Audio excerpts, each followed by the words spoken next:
We are now live on YouTube as well. Okay, perfect. All right, so now that the back end stuff is done,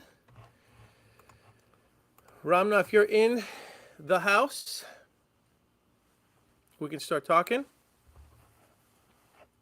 If not, for those of you who are just logging in, if you could be so kind as to do me a huge favor and just give me a thumbs up to let me know that you hear our audio okay, that would help me out. That helps me out a lot. It also helps the algorithm. They see that there's participation, and it slowly pushes the video to the top of the queue so that other people could benefit, especially from the fact or from the information that is going to be shared today. So my guest today is Miss Ramna. And excuse me, Amna. I've been thinking from this morning. Amna Rashid. Hi, Yes, sir. I'm here. you're on. Okay, great. So as I was saying, for those of you who are just logging in, so Amna is being streamed to YouTube, LinkedIn, and Facebook right now. Okay, all right, and this is live. So what I like to do initially before we get right into the content is to ask just a few questions. Some of them I think will help people get a better understanding. Just one second. And what it does is it also allows us the opportunity for people to get to know you. So if you're this way, the algorithm also video to the top. So number one, what are 1 to 3 books that you have given out as gifts, or 1 to 3 books that have changed your life? 1 to 3 weeks. I don't give people books out. I give them my, you know, just access to that. I let's see what books I'm reading. Um, Okay. I I think different books, they do different things for you, right? So I can't top this. There are certain books I really like, and there is one is Unfuck Yourself. I think it is mandatory for It's a great anyone book. I love that book. And I think that why it is so important is that, to me personally, that we all come from different damages, and we all have self-sabotaging behavior. And if you're ambitious enough, your first struggle will be against yourself. To That's your first, the only hindrance in your growth.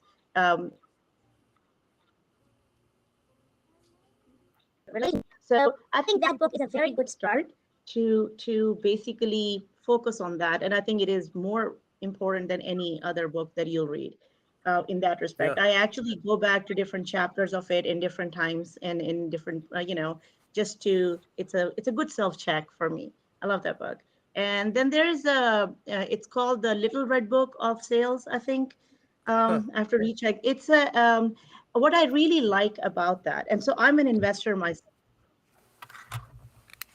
I'm taking notes. Little Red Book. Uh, Simply because I am, I'll actually send you the links of the books. I might be butchering the names right now. So what I really like is um, that to know what investor is looking for.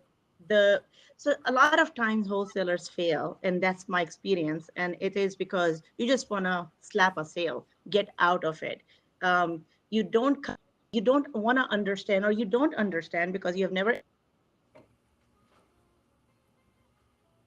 takes. You don't know the anxiety of so much money going out of pocket, and the risk that you are so focused in making a sale that you just don't. You're not empathetic, and that book gives you a very good idea from an investor's perspective. If I do recommend every wholesaler to, in the first 2 years, do a flip, one flip, a small, large flip, it will change your game. And and it is because I was taught So never do something. we lost you on video. We Yeah, lost you on video, but do you have me now? no, that's okay. I mean, we can continue. Okay, you have The, me. the content you're sharing is more valuable than anything else. But that I go ahead, continue your thought. I just wanted to share that we lost you on camera, but that the wholesaler should at least do one flip themselves. Yes. understand that what numbers and fears and and listen to the people that you work with. I think no book teaches. One of the con men, and in my early on in my career, gave me the best advice that I followed to the T to this day. And he was an absolute con man, a homeless guy. He was trying to get.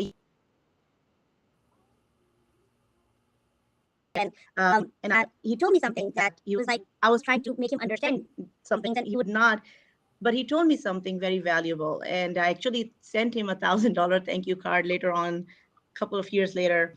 And he said that your job is not, you know what you're trying to do? You're trying so hard to sell a deal. Your job is not to sell.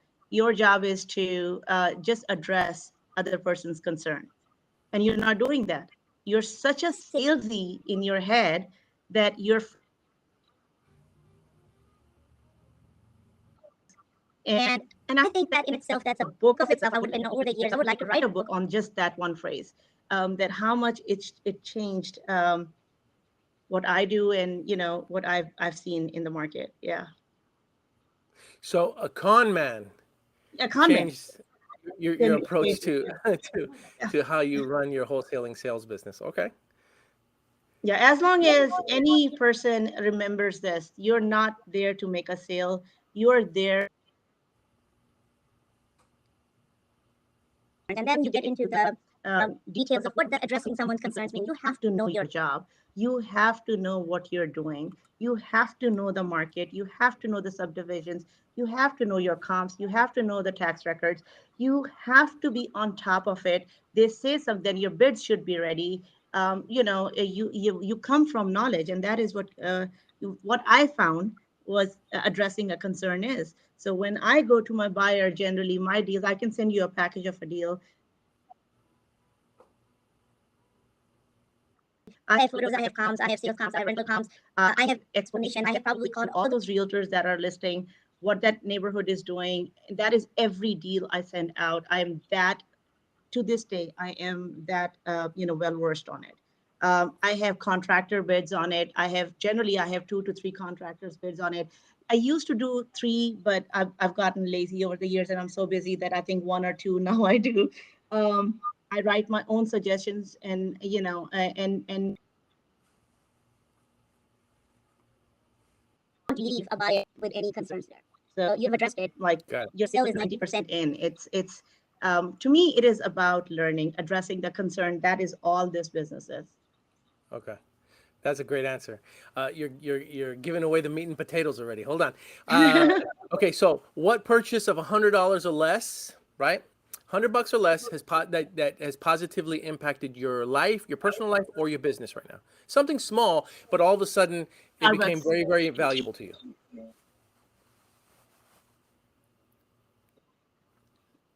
What was it? We lost you. Starbucks. Okay, cool. It keeps me awake. I take like 4 shots of espresso every day in my latte, and that changes my game every morning. Yeah, I'm a coffee fiend too. Okay. What is your favorite failure or perceived failure that has actually taught you the most in this business? Every failure. And trust me, we are here to fail. We succeed.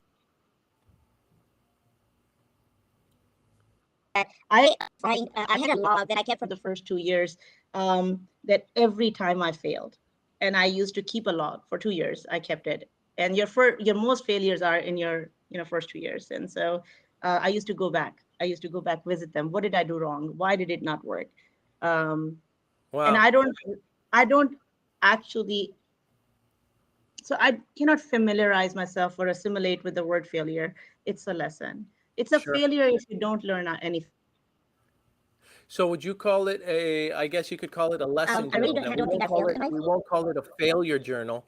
We would call it a lesson journal. Challenge. I like word challenge better. So, and I think everything is challenge, because I don't think I have failed out of anything. I think I have overcome every single challenge that was ever thrown my way. So I'm very competitive. I told you that. Yeah, awesome.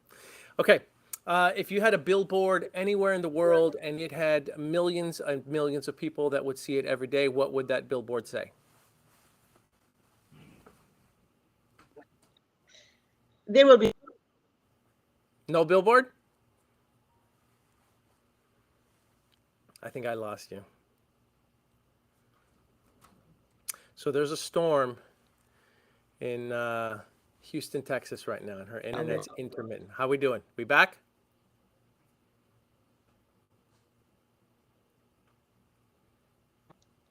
Can you hear me? Yeah, yeah. You just Okay. came back. So no billboard, huh? But I hate that kind of publicity. It's stupid. And you know what's funny? And the only reason I'm going to share this is because when I originally out to Amna, you know, she was like, I usually don't do these things. And it took a little bit of persuading her and convincing and having a conversation. So when she says I wouldn't have a billboard, I believe her. She's the queen of wholesale in Houston or Texas, the whole state. You with me, Amna? All right. Let's hope she gets back. Can I log in from my phone? It will be much better. Your phone. That's phone would be great. Phone is great.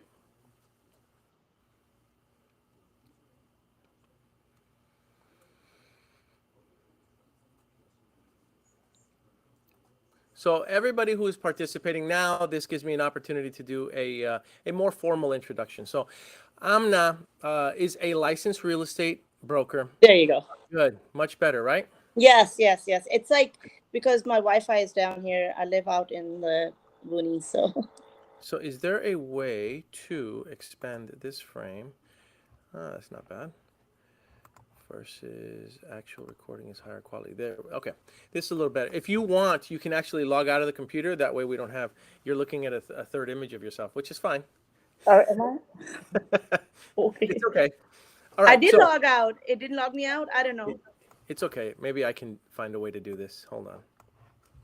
If not, then we're just going to deal with it. Okay, just deal with it. Okay. All right, cool. So what I was telling people was when I originally approached you about this, you were telling me like I usually don't do this, and I don't seek any type of publicity anyway, and then we stayed on the phone, and it took a little bit of convincing on my part, and then before you knew it, we're like, all right, let's do it. So when she says no billboard, I believe her. I do believe her. All right. Let's see. What are the quotes that you live your life by? Do to others what you want to be done to you. It's a great quote. Okay. What is an unusual habit that most people would be surprised that you have that you do on a daily basis? I'm a huge nerd. I'm an anime manga nerd, and I play video games. Cool. All right. In the last 5 years, what new belief or habit has improved your business the most? It's every day. I have a habit. Not now. It's a habit. Actually, it's a part of my life.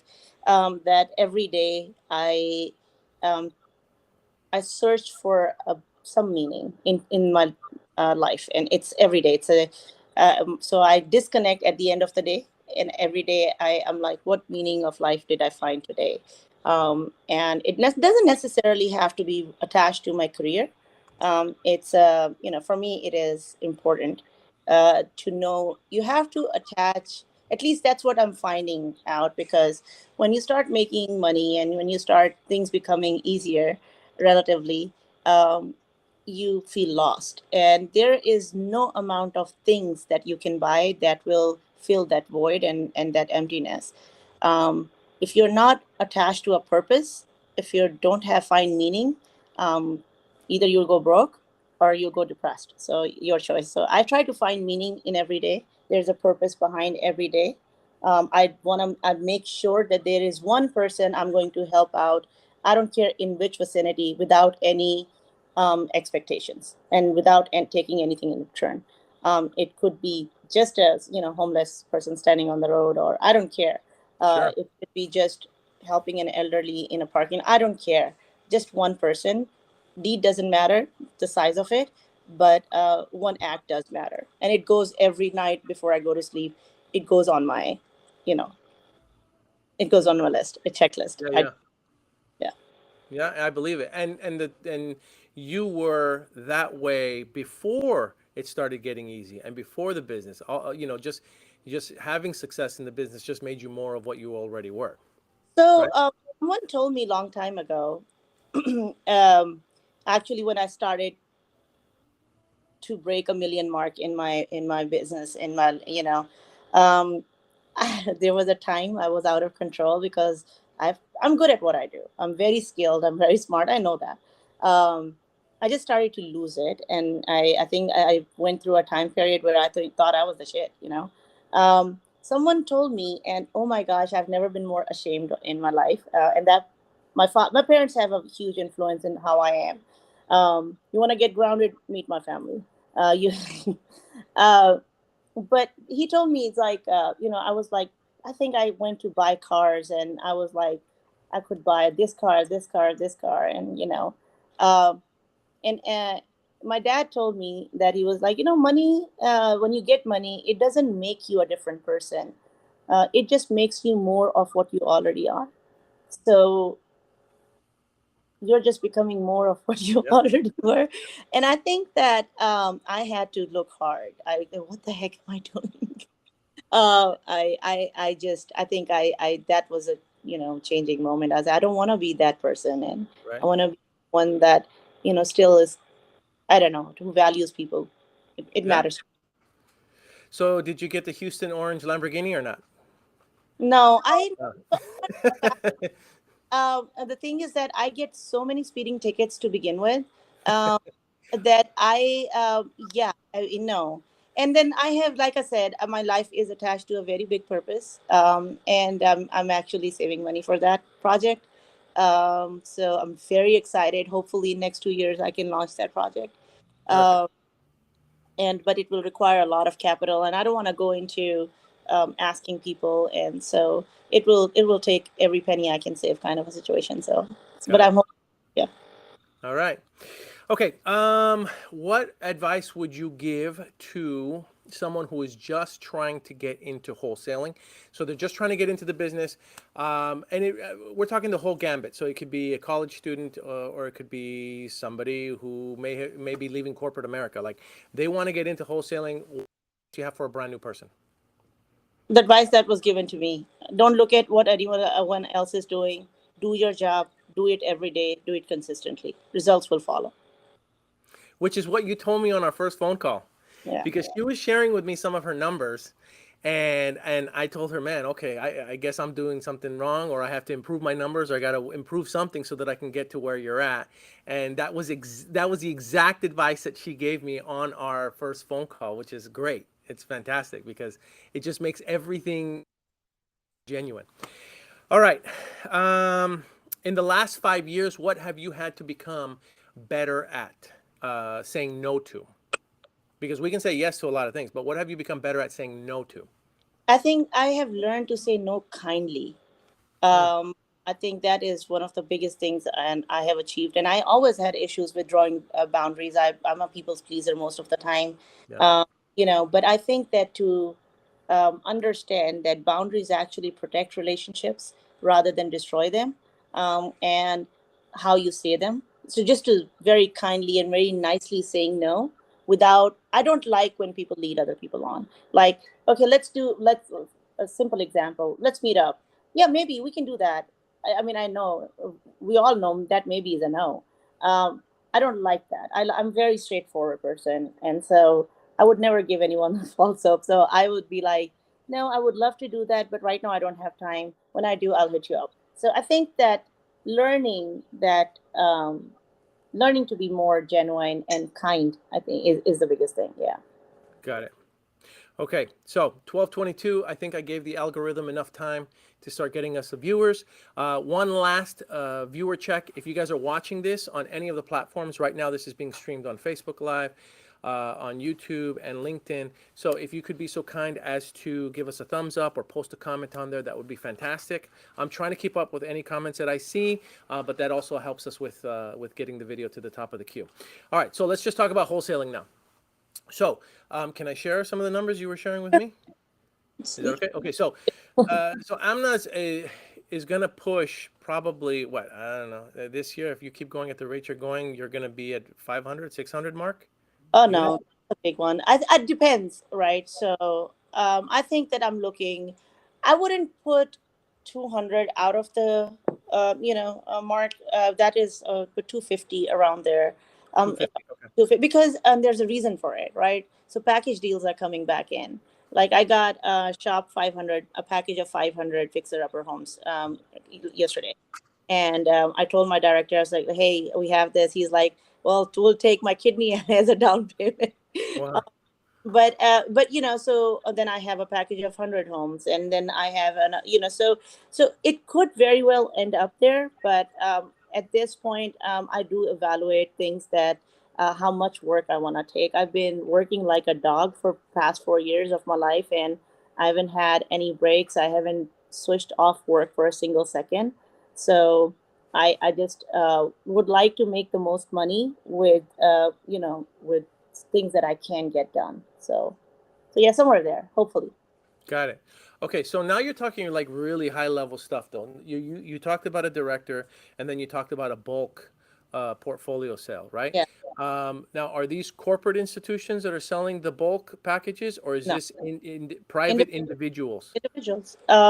It's all becomes who you know at the end of Okay. the day, Okay. and what your reputation is. It all becomes about that. Okay. Yeah, All right. So I'm brand new. I don't have any reputation, and I don't know anybody. So what the hell do I do? work your ass off till people know you. Okay.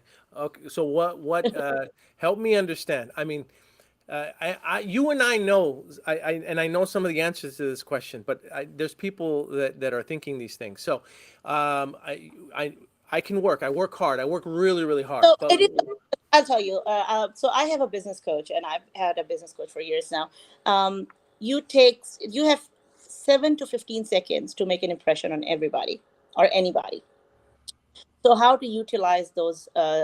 Generally you'll see when you first meet me in the first 15 seconds, I'll cover who I am, and I then when the more you deal with me, I back up that reputation, right? sure. If we do a deal, like I'm closing on it, I'm not losing your relationship, I'm not losing my reputation. Even sometimes I have to personally buy the deals that I don't want to fucking buy, but I'll buy it and I'll close on it because you know that I close deals and I'm good for my word. And so initially, let's say an 18-year-old or 19-year-old is starting in this business, the first thing I would do is that start reading and start knowing and start learning what exactly wholesale is, what kind of deals there are, and how to work those deals. And take your time in learning. Um, Once you have learned the business, and then in the meantime, work on how you speak, work on I cuss a lot, by the way. I'm trying to refrain from cussing. No, cuss. It's okay. I Have mean, day starts with fuck you and fuck off, like it ends at that. And so, but having and I was actually dealing with this syndicate some time ago, and these are like suited wooded syndicate, and they're pretty large syndicate actually. I was talking to their president, and I was just like, he said something, I said, fuck it, I don't think you and I can work together. So I hung up on him almost, because I was very annoyed by what he was saying. But like, so I have no, but I think that I'm very genuine, and I think that one of the things in my book, so what people don't know, I have a slight stutter, and I struggle with that, and I have severe social anxieties. So, but I've worked to the point where you think that I have no problems. I'm probably the most confident person on the block. Um, but you just have to overcome, and everybody has different issues. sure. And so some people have our dyslexia. My daughter has severe dyslexia, and she's a straight A student. But we have worked around it. There's always, if you want to make it work, you'll make it work. So Got I it. would say, get to know, work on your speech, work on how to communicate, and use less filler words. Be direct. That is one thing. Like, if someone takes too long to get to their point, I generally hang up. I don't have the fucking time. So but you need to be direct, and then you need to invest into learning about the speech pattern, that some words are much more effective than the others, and that takes practice, and it's like daily practice. Like, dedicate like 10 minutes to it or 30 minutes to it, depending on how quickly you want to excel in something. And after, because some people come from a very less fortunate backgrounds, Sure. a lot of kids that are very ambitious come from lower class, and they don't have the um, polish and that society is looking for, right? Right. Present yourself well, speak well, and I mean, I generally am so badly dressed that I'm in my sweats and I'm in my and I look like a hobo. But I know that it is okay because when I'll talk, people will still listen, right? Sure. So be confident on who you as a person, and make sure know that you have the value. You have something that investors want, and you have the value, and then go from there. Don't be Okay. cocky about it, but knowing your value is very important, and never ever sacrifice on that. Um, but don't get egotistical and are too proud, and that bites back. But like, know the value of what you're doing. Um, uh, and then I would get on the calls. And the only way you can work on your speech, record yourself talking. Make I used to make I okay. So let me. I had a huge transaction 6 7 months ago, where I started my wholesale journey from. Who taught me everything. We parted ways, and it was very painful. And the way I deal with trauma is I quite literally start working more. So Yeah, I'm uh, the same way. at least you're depressed and making money. So I between July and September, and I clocked in 11,000 calls to realtors, Wow. and because I just sat on the calls, and it generated business to another level for me. Record. I mean, I think it should be mandatory initially for first 2 years. You have to record all your calls, and you have to listen to yourself, how you're interacting with people, where you went short, where you went overboard, where you know because that is the 2 years. Your first 2 years of hard work will quite literally tell you where you're going to end up at. So for your first 2 years, you were calling up agents as a wholesaler. Hmm. Well, As I'm a a wholesaler. realtor too, so I'm licensed. Right. Right. Okay. Were you licensed before you became the wholesaler, No. or no? Well, I started wholesaling because the company I work with, they required you to be a realtor, but it's a Got it. wholesale brokerage. Yeah. Okay. All right. And so you would call up agents, and were you agents for networking purposes, or were you calling them up to see what kind of opportunities they had? So the goal always is to build a relationship, right? So out of like 10,000 calls, you'll get one realtor who will understand what you're doing and send you business repeatedly, right? Then it is your performance and how professional you are that will build that relationship. But the goal always is, you don't need, so people, a lot of people think when they see my numbers and they see the fees I'm selling these things to, people think I have a lot of, like, I have room full of investors and realtors that I go and Sure. pick one work with.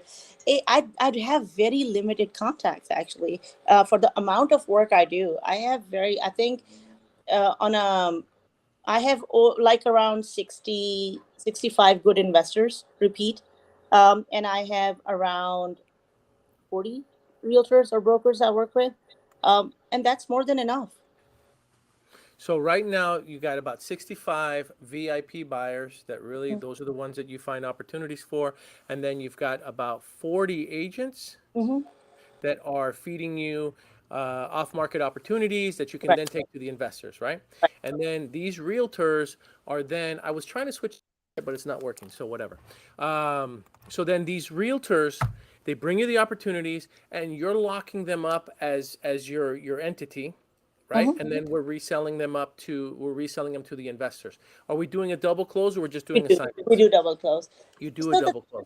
so the thing is that a double close does two things for you, and I think it's an absolute best way to do it. I mean, if I would have it on my way, I would always close it first, and then a week worth of gap, and then there's reasons why I feel like that I should do that way. But because generally companies, but double close is the second closest thing that comes with it. Sure. um, and so I think double close is absolutely helps you. It will put enough pressure on you that, my God, I have money on the line, I have reputation, I gotta close. uh, Sure. and then it's really helpful. reputation. Got it. Okay, so you do a double close and then you resell it. When you're reselling it, you're passing on the closing cost to the new investor, or are you Depends. paying those closing costs Most as the seller? buyers now, no, not all of them. Sometimes I take all the cost, and that's part of the negotiation. Sure. And so sometimes I'll take it, sometimes I won't. It all depends. Okay. So for the people that are listening, that's huge. That's huge. She's sharing with you the volume. I mean, 65 VIP buyers, 40 agents that are bringing you these opportunities. What was the conversation like when you're doing the agent outreach? Because I know that there's a lot of gurus that are teaching people to go out there and talk to agents, right? But the thing is, when you're calling these agents and you're just buying these lists of agents, because I'm a broker like as well, just like you.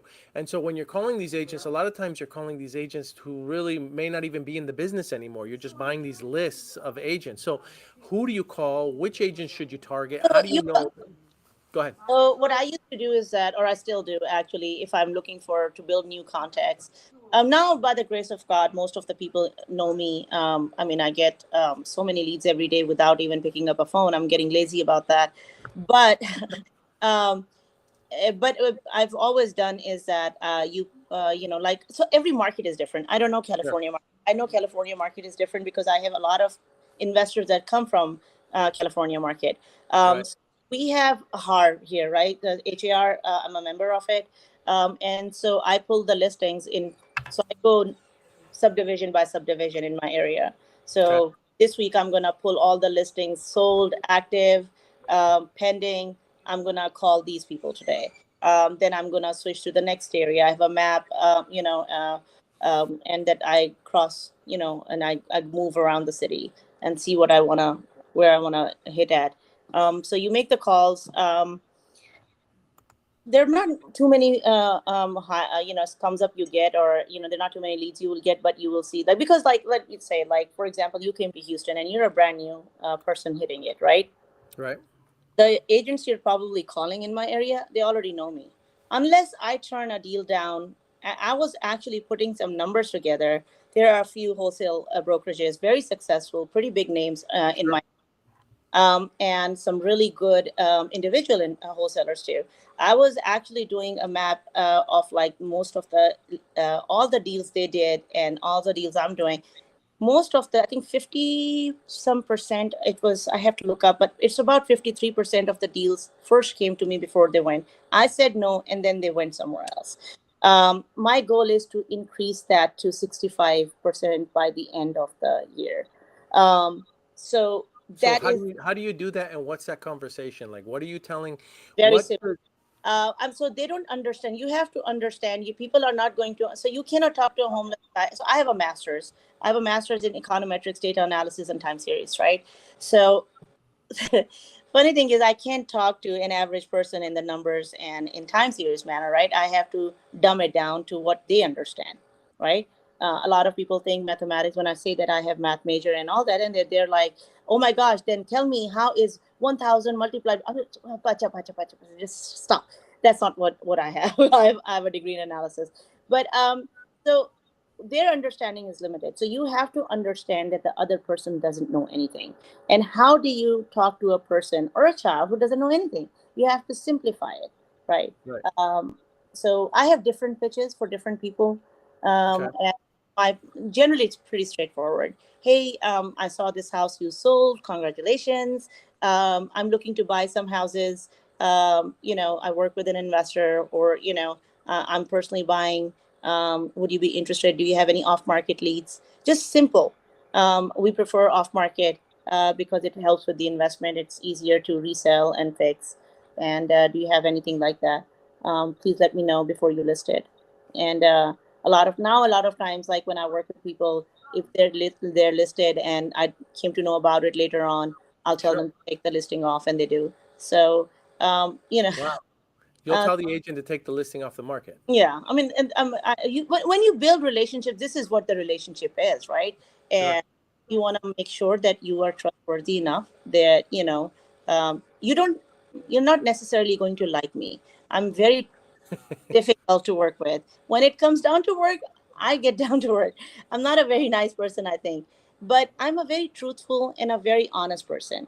And I think that I've had some really big scuffles throughout the years, and I rub people the wrong way all the time. I don't care, but I know that most of those people have always come back to me whenever Sure. they needed something, because they Because they know knew you perform. they know I will perform, and they know that I will be honest, and I will be genuine. And so I think that Right. matters to me. That matters a lot. So for a brand new person, their options are, let's say they're going to go the agent route and they're not going to step I would into, not recommend them going directly agent route. I would no. What they okay, need to do is that they need to skip trace the homeowners' addresses and start calling them. okay, And that way they are a little bit polished before they get to the realtors, because you don't want to fuck up that relationship. got it.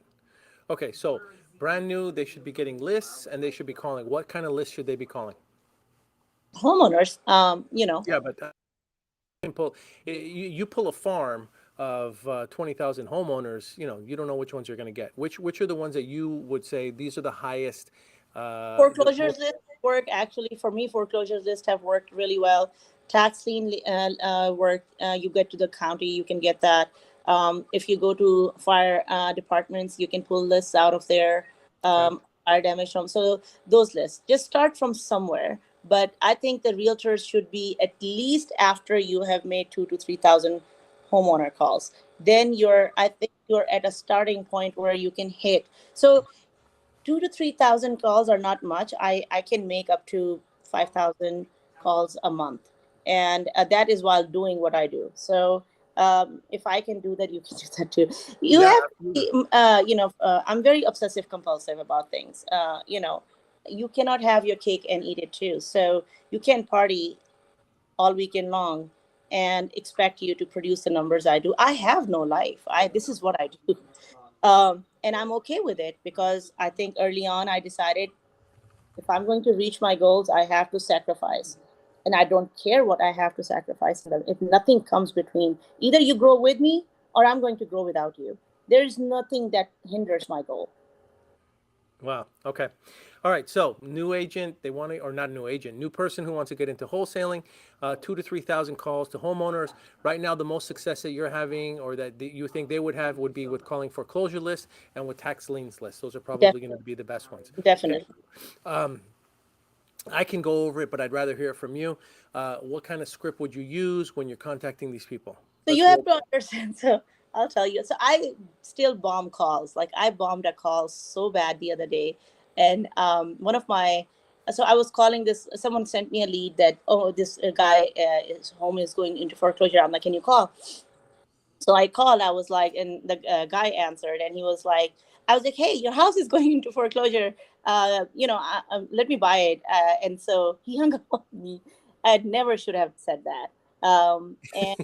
And the way it should be, empathy, because they're ashamed, and you have to understand human psychology before you pick up those phones. um, Absolutely. and so, hey sir, never ask how was their day. You're never going to get anywhere. Hey sir, I came across your house address. Be specific. Seem like they're the only Yep. person you're calling. Right. um, and uh, do you think that your house is going into foreclosure? Are you interested in any creative financing? Anything that can save your house or refinance it? Is there? I work with a company that helps, not just buy and then throw it out there. We also buy also. So you can sell it to us but there are ways we can help. And don't just say, that's what I mean, do your job and know what creative financing options are out there. Know that what refinance rates and refinancing looks like. So know your job. This is our job. That this is what we make money off of. So Sure. and then give them some pointers. Just work them off that ledge that they already are in. Right. You'll get success. So one of the things that we started doing, and I'll share it with you. Not that you need it, but we've been calling, and if we're calling a foreclosure list, I'll say something like, "Hey, John or Jane, listen, I'm calling about 1234 Mockingbird Lane. It came up on a list, and I'm sure it's a mistake, but it showed up on Zillow as a pre-foreclosure property, and I just wanted to make sure you knew what all the options were to get yourself off of that list. And then that way we do it that way because it shows empathy, which is you hit it on the nail. And then it also is, it's not threatening, and it's like, look, I'm sure it's a mistake. You're not supposed to be on there. Yeah, Let's see, I'm not that. So I'm not that patient. So I cannot go off of that long of a script. So I will be very direct, but I will be very empathetic. Like one time I called this foreclosure list. This guy, actually it was one of the rentals I owned. This was 2 houses down. And I called them, and the lady was like, "Oh, my brother died. This is my brother's home. He died." And my next thing was, "Okay, so you still want to sell the house?" And she went off on me, and I was like, "Well, you still have to sell the house. I'm sorry about your brother, but but yeah, that those things happen. But I cannot personally, because I don't. I've noticed one thing, that I'm very blunt, but people, because it's genuine. That's how I am. Sure, sure. It doesn't come it so people take it as that too. I think that if I adapted any other way to do this, honestly, I think I will be very, very fake, and it will not come. So you have to find what goes with your Yeah, personality. yeah. Personally, it's a perfect, actually I'm going to write it down, but it's a perfect script if someone can execute it. I know I won't be able to. Got it. Cool. Okay. So they call those lists. If they're brand new, some people are going to have challenges doing a double close, right? So let's say they lock this up. Now, when you first got started, you were part of a group or part of a team. So for new people, do you recommend that they join teams? Who do you recommend? Like, You need to work with a wholesale brokerage. I would highly, highly recommend that. For simple thing is that you'll learn and go. I mean, yeah, most definitely. okay. All right. So you said a couple things earlier. Now I think we can graduate towards the higher stuff. You said that your director, when you were talking about that portfolio purchase this morning, what is a director to, what does your director do? What is a director to you, and how many He's people are the in your owner of the. organization? Um, Oh, so he's the owner of your So I'm brokerage? still with, yeah. So I'm still with the brokerage. I can do this on my own, but that will. I don't want that responsibility. It's not that much more money, and it will take away my freedom of because I do a lot of other things also. So for Right. me, it works. I know that like a lot of people, and I'm at a point in my life where I can quite literally, negotiate what I'm looking for. You know, Sure. Okay. and I'm pretty sure any smart person will pay me what I'm asking for. I'm Absolutely. flexible. Yeah. Okay. So I thought that the director was a part of your team. So Yeah, he is like he owns the company, right? So right. But that a lot of that is for compliance purposes, no? no, he actually is very active in every deal. Like him and I work very closely together. Really? Yeah, Okay. yeah, So he's very part of the whole business right, model. right, right. Okay, I see. Okay. All right, that makes sense. All right, so let's talk about the team. I know you have your own personal production. I know you were sharing those numbers with me, and those were your personal numbers just based on your own production, but you also have a team. So let's say somebody finally gets to the point where they have good enough volume. They're maybe doing, I don't know, 7 to 10 deals by themselves every single month, but now they want to scale. So when did you determine that, okay, but I can probably do a little bit more? How did you build a team? How did you scale, and what does your team So look like now? this team is still not mine. I don't want to have a team. Oh gosh, I that see. Okay. I will lose me money. And so no, that won't work for me. The team is with so my our company is called Right Way Home Solutions, and Joey Sure. is the owner, and he's a director, and we have about 14, 15 agents there. I Okay. just do my thing.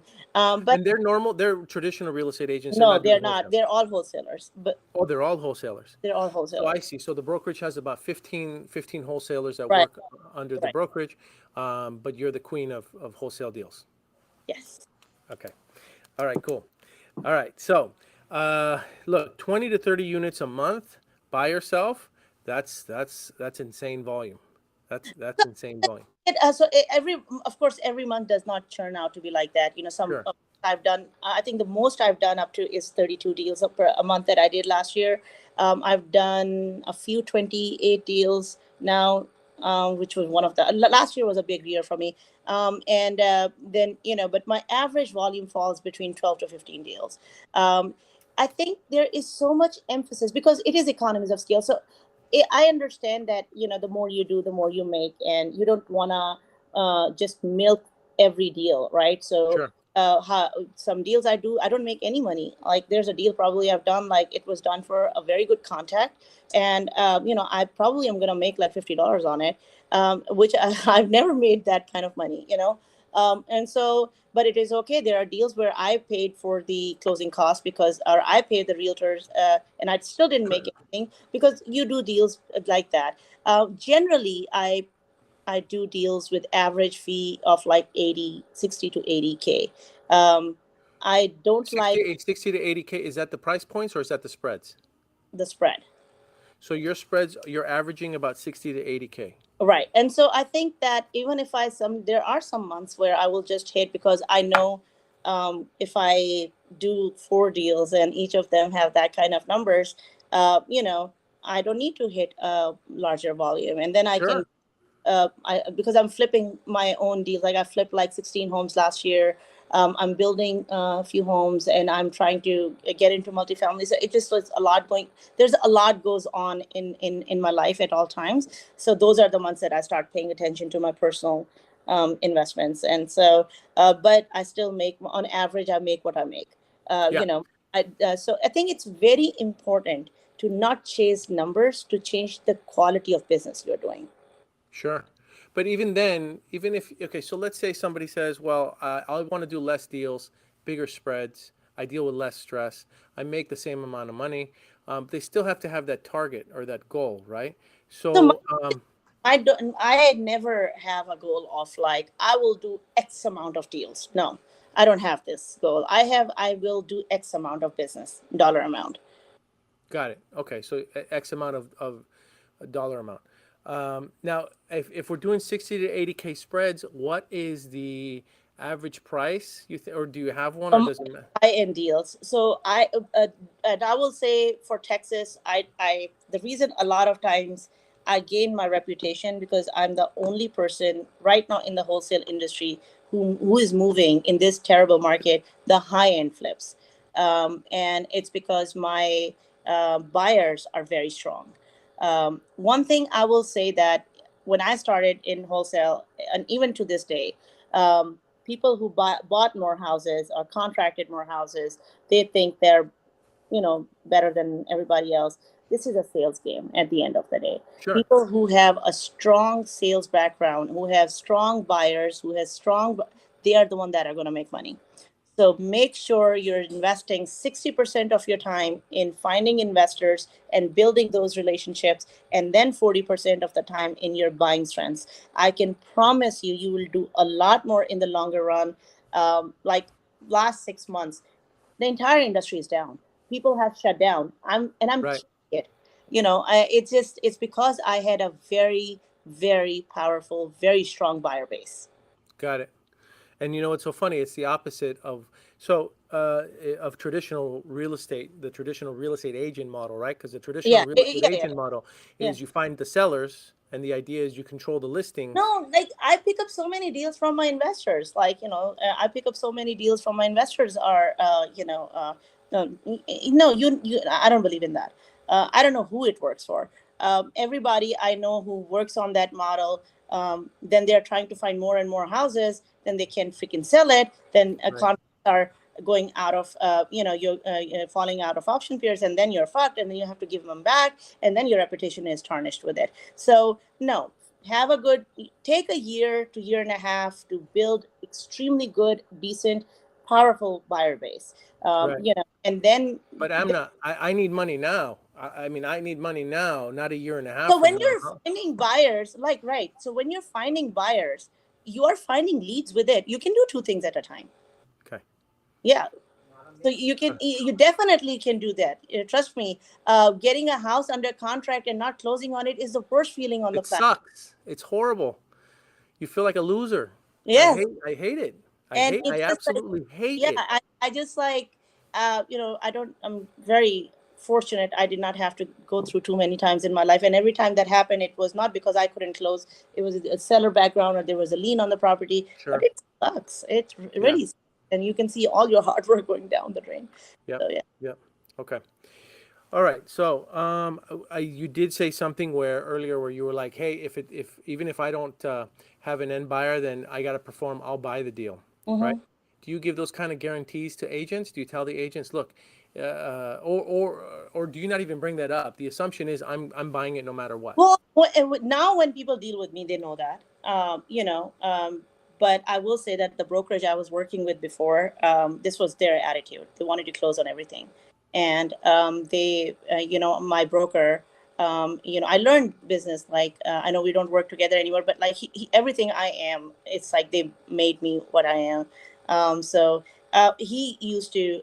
That was his thing. We'll close on the deal. Get the deal. We'll close it. And a lot of times he would buy the deal, and Right. or so, but we would close on a deal. So But what make if the numbers sense?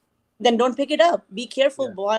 before you pick it up. Like you don't get so eager to get a deal done that you're not paying attention. Numbers is everything. This is numbers game. Right. You cannot pick an overpriced property just because you can get it under contract. Right.